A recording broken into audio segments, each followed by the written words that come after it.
حضور صلی اللہ تعالی علیہ وسلم بھی ہم سنیت کا بہترین ہتھیار ہے. ہمیں جب کوئی خوشی ملتی ہے تو ہم میلاد النبی مناتے ہیں، یا کوئی پریشانی ہوتی ہے اس سے نجات پانے کے لیے میلاد النبی کی ہم منت مانگتے ہیں.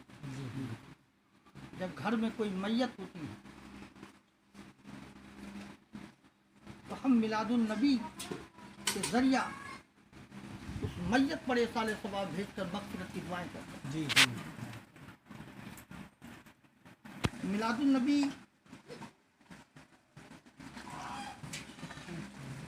دنیا کے وجود کا نصب العین ہے. پہلے میلاد النبی تب دنیا کا وجود. دنیا کا وجود نہ ہوا اس وقت ملائکہ مقربین نے میلاد النبی منایا، قرآن جنت میں اس کا انتظام کیا اور سرکار کی بارگاہ میں صلاۃ و سلام پڑھا گیا. یہی ہم سنیت کا عقیدہ ہے.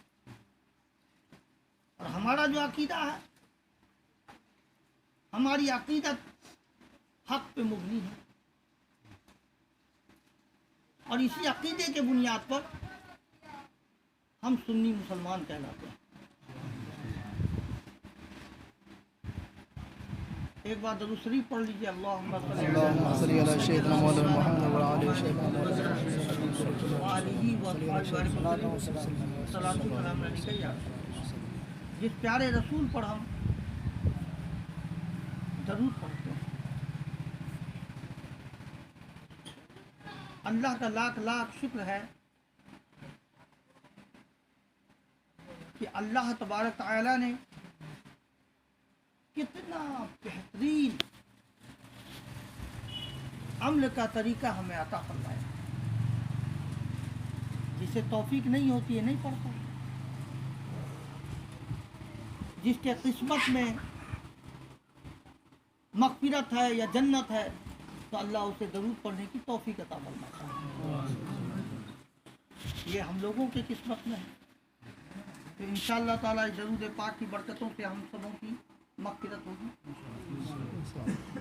اور کتنے پیارے نبی کے ہم امت ہیں.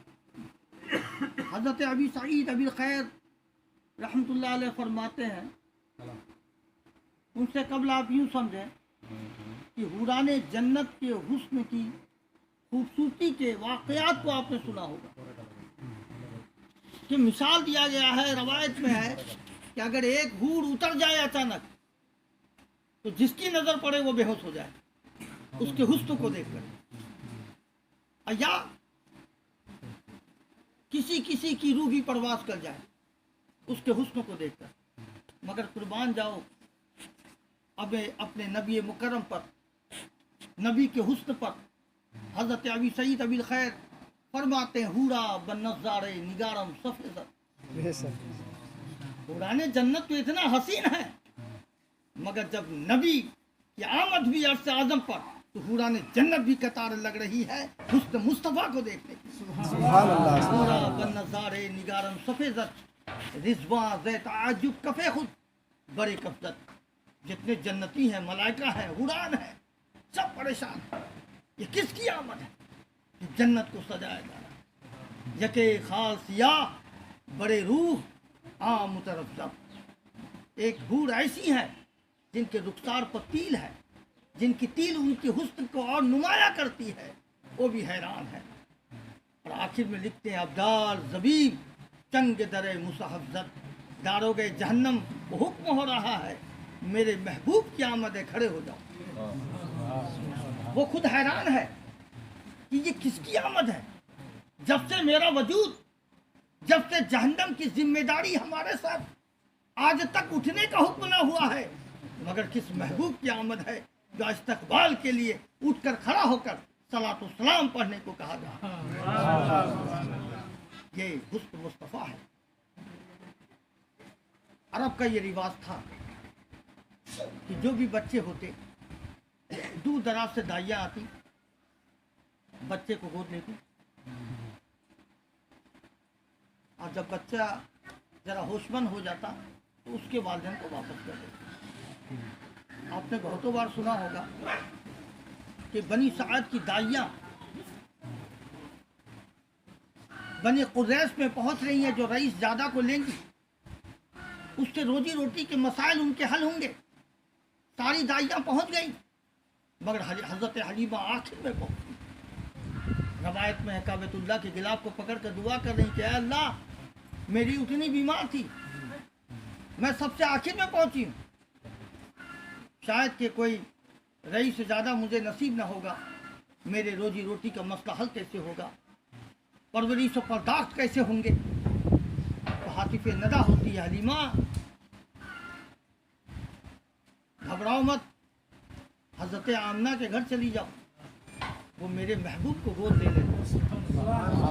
حضرت حلیمہ سعدیہ رضی اللہ تعالی عنہ جب پہنچتی ہیں، دستک دیتی ہیں، کہا کہ کون؟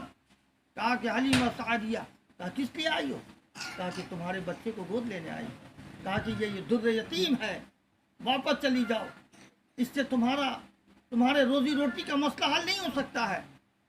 تو محبت تو ڈال دی گئی تھی۔ حضرت حلیمہ سعدیہ فرماتی ہے دروازہ کھولو، مجھے کوئی خزانہ کی ضرورت نہیں ہے، میں اسی بچے کو گود میں لوں گی۔ جب دروازہ کھولا گیا، جب شہنشاہ کون و مکاں کو گود میں اٹھاتی ہے، یہ سوچ رہی ہے کہ عرب کی شدت کی گرمی، سورج کی تیز کرن، اور اس بچے کو لے کر میں کیسی جاؤں گی؟